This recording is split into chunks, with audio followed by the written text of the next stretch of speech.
What are the rulings of lost and found property in the Hanafi school? If you want to know more, make sure you watch this video till the end. My name is Liaquat Zaman. Welcome to my YouTube channel, Roots of Knowledge. Assalamu alaikum wa rahmatullahi wa barakatuh. Right, so this is a continuation of Mukhtasar al-Qudoori. So first of all, Liaquat. Liaquat means a foundling. Right, a foundling is basically someone, a child that was lost. Right, and then someone finds them. This is called a foundling. Right, let me know in the comments what we call it. What are the words we can use for a foundling? So Kitabul Liaquat is from the word root letters laqata. So this chapter is dedicated to Liaquat, the founding, and the next chapter that's coming is related to lost and found property. So al-Liaquatu, Liaquat here is hur. Yeah, Liaquat is a foundling. Hur means free. So Muslim is Muslim, as you know. Nafaqatuhu, expenditure. Baytul Mal is the place where the government's wealth is stored. Iltaqata is to pick up or to find. So iltaqata literally means to find, to pick up. Yeah, so makes, what else word can we use? Pick up, that's the best word I can think of. Iltaqata, to find. Rajulun, a man. Idda'a, to claim. Mudda'in originally was mudda'i, and then the ya has been cut off. All right, so mudda'i, the claimant, the one making a claim. Ibnahu is son. All right, qawl is statement. Idda'a is from the same word as mudda'i, to claim. Wasafa, to describe. Alama is a sign or a marking.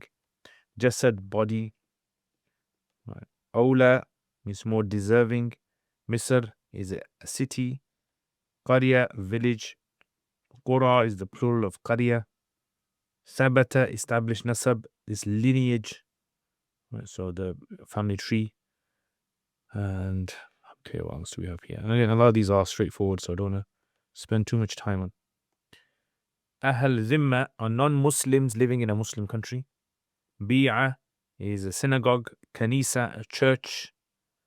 Right, so a church, synagogue. Zimmiyan, non-Muslim living in a Muslim country. Ama, slave, woman. Abd, slave. Hur, free. We've done that before. And then you have Mashdud, tied. Tazweej is to give in marriage, to marry off, to give someone in marriage, to marry off. Multaqit, ism fa'il, the one who finds. Okay. Qabada yaqbidu, to take possession. Gifting. Sana'a is a trade skill. Yu'ajir is to hire them out. Ajara, yu'ajiru, mu'ajara from the word ujra. All right, next.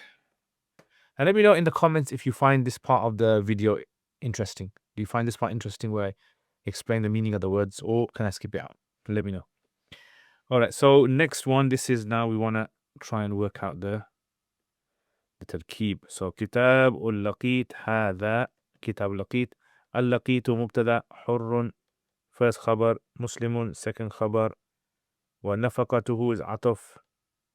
من بيت المال فإن التقطه رجل اسم فعل فاعل لم يكن لغير أن يأخذه من يده فإن ادعى مدع مدع. And see, I put two kasras there. Why is it two kasras there? What's happened to the ya? Let me know in the comments if you are familiar.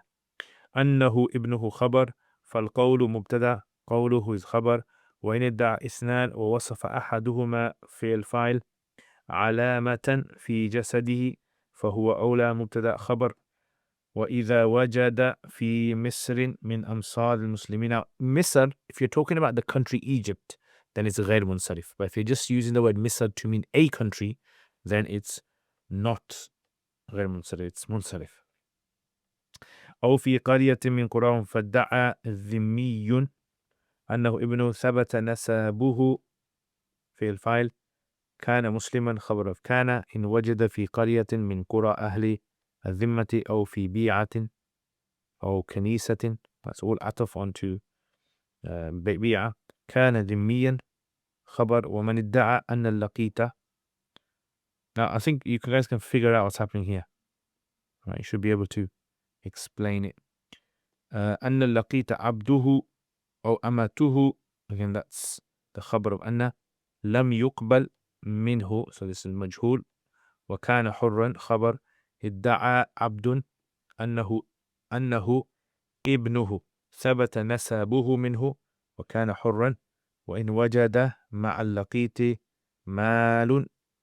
Oh, supposed to be وجد there. Let's change that to وجد مع اللقيط مال. نائب فاعل مشدود is the صفة. عليه فهو له ولا يجوز تزويج الملتقط ولا تصرفه في مال اللقيط ويجوز أن يقبض. So أن له الهبة مفعول به ويسلمه في صناعة ويؤاجره. أو يؤاجره. عطفا to يقبض. خلاص, let's have a go now at trying to explain this. Let's see if you guys can understand what's happening over here. So now this topic is all about the idea of lost and found. So let's say, for example, there's a road. And on this road, a little boy has been found. He's sitting there. Let's say he's 5 years old. And he's found there. This boy is called a laqit. Laqit. Right? Laqit. It means lost and found person. Foundling. And let's say, for instance, a man comes along and he finds him. This man is called the multaqit. Multaqit. Right? So he's the finder. He's the finder. So now what are the rules in regards to this? So the first thing that we have to understand is, what is the legal status of the laqit? So number one, the laqit will be considered to be free. By default, he's free. Because the default of every human being is they have the right to be free. Number two is he will be treated as Muslim. And number three is that his expenditure will come from Bayt al-Mal. So expense will from Bayt al-Mal. Bayt al-Mal. Right? So these are the three main things that you have to understand. He's free. Right? So goes back to him. He's considered to be free. He's Muslim by default because in a Muslim country, that would be the dominant faith. And expenses will be covered by Baytul Mal. So no one has to worry about spending on him. The Baytul Mal will spend on him. Right. Now, here are some scenarios of different people who might find this individual. Yeah, so let's have a look then. What are the different types of individuals that might actually find this individual? So first of all, this multaqit, the guy has the right, the finder has the right to the child. Yeah. So as soon as he finds him, he is the rightful guardian now. Okay, so he's become the rightful guardian. No one else can come and take it off him. So let's say, for instance, some random guy comes and he says, the child is mine. He can't just take it off him with a claim. Right, so the rule is in court, the claimant has to provide evidences, isn't it? So in this case, what's going to happen is, okay, so what is going to happen over here now? So let's go back to this then. So he says, let's say, for instance, this guy, he's found him now. If this guy makes a claim and says he's mine, then no one can take him off him, right? So it's his, khalas. If he does not make a claim, but another person makes a claim, then what's going to happen over here? This other person, let's call him Zaid. Zaid will not have the right to take the slave off him, or the boy off him, unless he swears an oath. So he has to say a statement and swear an oath that the child is his. Once he swears an oath, then the multaqit will hand over the child to him now. They're going to pass over the child to him. But this is only if the finder does not claim the child for himself, saying, he's my child, my lineage. Okay, so if he does, then it's his. But if he doesn't, the claim of the other person will be taken. Okay, so this is one of the scenarios. Another scenario is, what if two people make a claim? Okay, what if two people were to come and they were to make a claim in this? What is going to happen over here? So what's going to happen is the judge is going to say to them, describe the boy, describe a marking on his body. Like, for example, a birthmark or anything distinguishing feature, describe it. So whoever was to describe it first, let's say, for example, this guy said he's got, I don't know, a birthmark on his shoulder. Yeah, so birthmark on his shoulder. So they'll check, and if they find it, they'll give it to him. Right. So that's basically what's going to happen. Right. So let's have a look at this then. So Kitab al-Laqit, chapter of the foundling. Al-Laqitu, the foundling, is hur, free. So like we said, it's free. Muslim. Wa nafaqatuhu, and expenditure will be upon from Baytul Mal, from the government funds. فَإِنْ الْتَقَتَهُ رَجُلٌ, if a man was to find him, لَمْ يَكُنْ لِغَيْرِهِ, it's not for anyone else besides him, أَنْ يَأْخُذَهُ, to take him, مِنْ يَدِهِ, from his hands, from his care. فَإِنْ إِدَّعَى, so this is basically someone else comes along. Now let's say, for instance, idda'a. فَإِنْ إِدَّعَى, if a mudda'in now comes and he claims that the child is his, he did da'wah, right, or di'wah, أنه ابنه, that he is his son. فَالْقَوْلُ قَوْلُهُ, the courts will listen to his statement if he makes an oath. Right, and this is only if the other guy did not make a claim. وَإِنِ ادَّعَى, and if two people, so this guy and this guy, ادَّعَى who ithnan, two people, claim, so this guy is saying it's mine, he's saying it's mine. وَوَصَفَ أَحَدُهُمَا, and one of the two, he describes alamatan, a mark, fi jasadihi, in his body, فَهُوَ أَوْلَى bihi, he is more deserving than the other person. So this guy is the one who basically will get the boy. Okay, what if he's found in a certain location now? What if it's to do with a particular location? So the rule basically is that if he is found, let's say, for example, this is Muslim city, predominantly Muslim city, then he'll be treated as a Muslim. And if he's found in a non-Muslim city, right, so where non-Muslims live, then he'll be treated as a non-Muslim. Right, now remember we said at the beginning, this is if it's found in a normal place, Muslim city, that's what's going to happen. So, وَإِذَا وَجَدَ فِي مِصْرٍ, and this is supposed to be wujida. I don't know why wujida. Wujida, guys, wujida. إِذَا وُجِدَ فِي مِصْرٍ. وُجِدَ فِي مِصْرٍ. That's better. Okay, إِذَا وُجِدَ فِي مِصْرٍ, when he's found in a city of the cities of the Muslims, like over here, أو في قرية, or in a city or village, من قراهم, of their villages. Right, so city. فإن ادعى ذمي. Okay, خلاص. But if he's found in a non-Muslim place, then he's considered to be non-Muslim. All right, now that's going to come in a bit, so just keep that in mind. We'll come back to that one, inshallah. Okay, next, let's say, for instance, this happens. Let's say a non-Muslim. So let's say, for example, this is a non-Muslim. Let's put like a cross or something. All right, so he's a non-Muslim. He claims the child is mine. What's going to happen? So now, obviously, he's a human and it could be his. So what we're going to do is we are going to give the child to him. So the child has been given to him. The judge is going to give it to him. The lineage will be established. So nasab is established, but the child will be treated as a Muslim. So legally, the child will still be counted as a Muslim until he reaches puberty and decides for himself what he wants. Yeah. And so he says, so look at this then.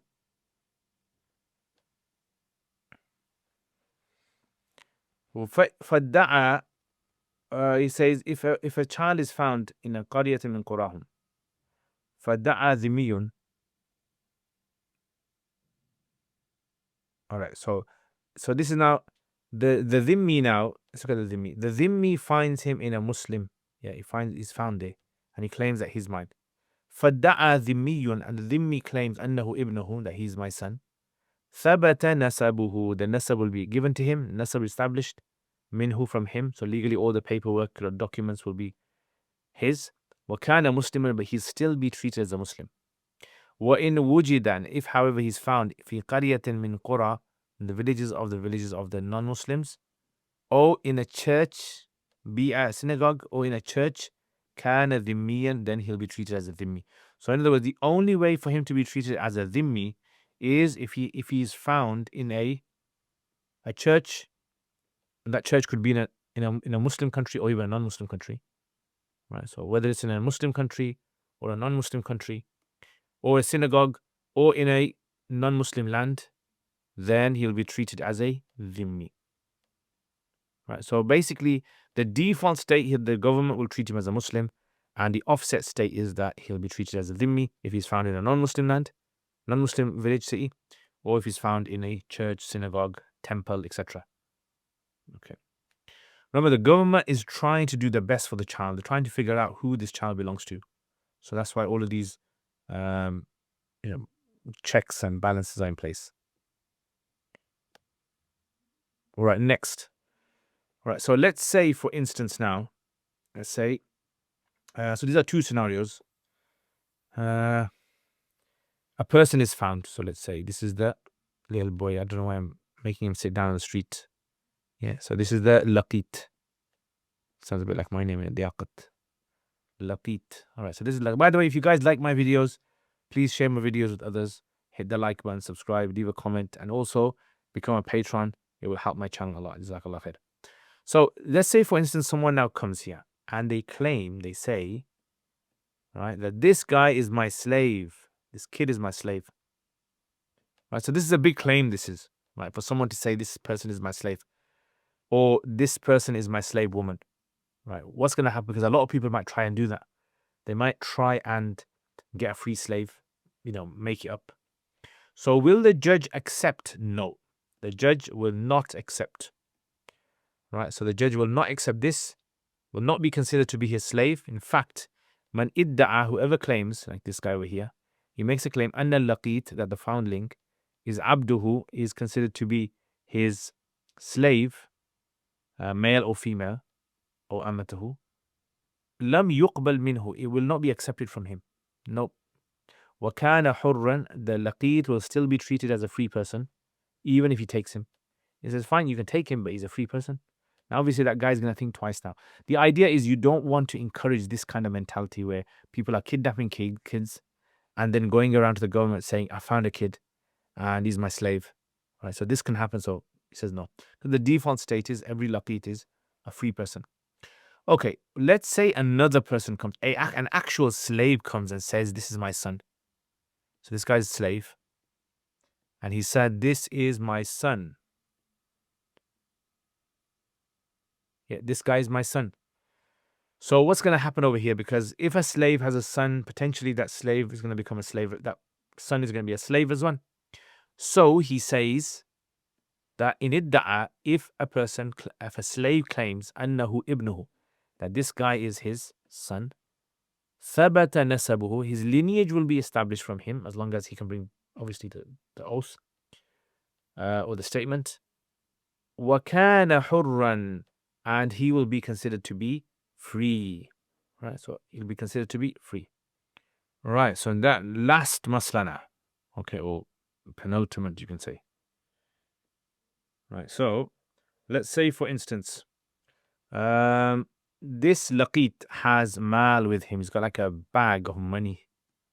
Right, he's got like a bag of money. He's got, I don't know, gold bars or something. These are green gold bars, by the way. Expensive ones. Green gold bars. Got gold. He's got jewelry, or she's got jewelry on. Whatever it is. What's the ruling of this? Who is now this going to belong to? Yeah, so he says it's going to belong to the Liaquat. So legally, in wujida, if it's found ma'al Liaquat with the foundling, malun mashdud, wealth that's tied to him. So imagine this wealth now is tied. I didn't tie it, but let's say it's tied to him. It's in his hand or it's tied.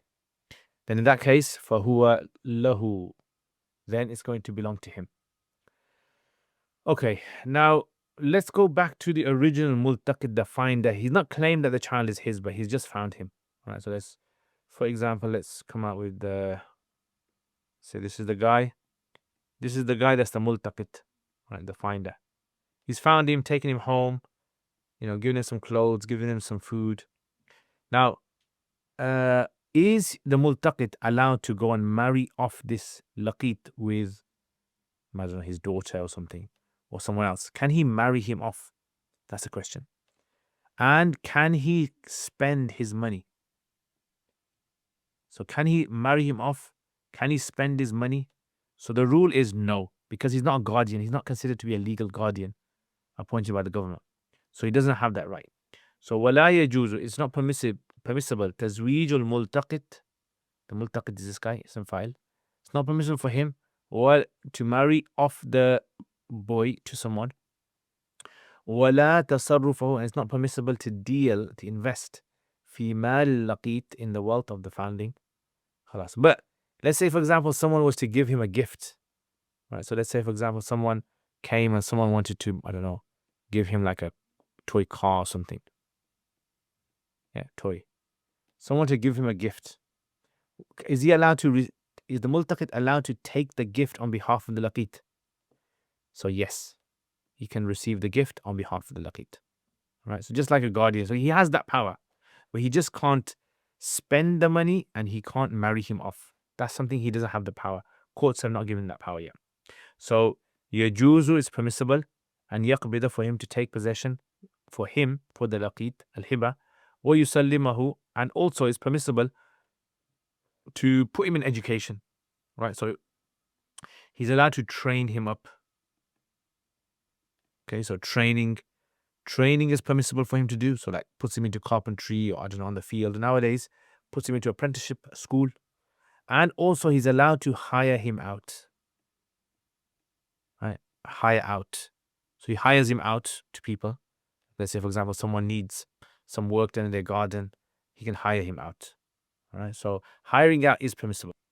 Now, the only question that would arise here is, if he was to hire him out and he makes money, can he take that money? So technically, yes, he can take that money. All right, so he can take the money. The multaqit can take this money for himself. Now, the whole point is the training and the hiring out will give him skills, life skills. That's the idea. You give him life skills, later on he'll be happy with that. All right, so fi sana'atin, in some sort of a trade or skill, or you ajiru, so he can hand him over into some sort of a trade, or in hiring him out, you ajiru. And these are all because you want to benefit. Now, this is the statement of Qudoori. However, some of the Hanafis have said this actually goes against what Imam Muhammad says. Imam Muhammad says you can't hire him out. So there's two views in the Hanafi madhab of this particular masala. Can you hire him out? Can you not hire him out? There's an ikhtilaf there. Khalas, and that's it, guys. So that's today's masala. So let's have a look. What did we cover today? So Kitab al-Laqit, we're talking about foundlings. They free Muslim and expenses paid from Bayt al-Mal. The guy who finds him is called a multaqit, and he's rightful to him than anyone else, unless someone else claims him to be his son or something like that. And if someone does claim him to be his son, then he's gonna go court, swear an oath, and then he wins the case and he becomes his. If the boy is found and two people claim him, then the one who can describe him better gets him. If he's found in a Muslim country or a city, he's considered Muslim by default, even if a non-Muslim finds him. But if a non-Muslim was to find him in a non-Muslim country, a city, or in a church or in a synagogue, then he's considered to be non-Muslim if he claims him to be his. Yeah. And he'll be made, his nasab and lineage, right, will be considered. But otherwise, he's treated as a Muslim. Right, Muslim. Okay, what if a person is found and someone claims that this is my slave? The courts will not accept that. The default state is every foundling is considered free. What if a slave comes and says, he's my son? That's fine, we can accept that. But the only problem is he will not be considered a slave. He'll be by default free. Okay, the guy who finds him, let's say he finds gold and silver and things tied to him. What can he do with it? So it belongs to the laqit. If he wants to spend it, he can't spend it. And if he wants to marry him off, he can't marry him off. Can he accept gifts from other people? So we say yes, he can accept gifts for the laqit. And can he train him, put him on apprenticeships, courses to train him up? Yes, he can train him. Can he hire him out? So Qudoori says yes, he can hire him out. Okay, let's have a look at some questions then. You ready? So what is the legal status? What is the legal status and religion of the laqit according to the text? Right, so we said he's Muslim by default, unless those situations. Who is responsible for the expenses of the foundling? Put in the comments. If one man finds the foundling, can another person take the child from him? Comments. What happens if two people claim to be the foundling's father? Then what happens? How is the foundling's religion determined when found in a Muslim versus non-Muslim area? If someone claims the foundling is his slave, what is the ruling? And what happens if the foundling is found with money attached to him? What actions are permissible and impermissible for the person who found the child regarding marriage, money, and management? What's the rulings? Now, over here, they mention about men, isn't it? And if women were to find, then there's another rule. Let me know in the comments what you find. Okay, I will see you guys next time. Jazakumullah khair. Really appreciate your support. Assalamu alaikum.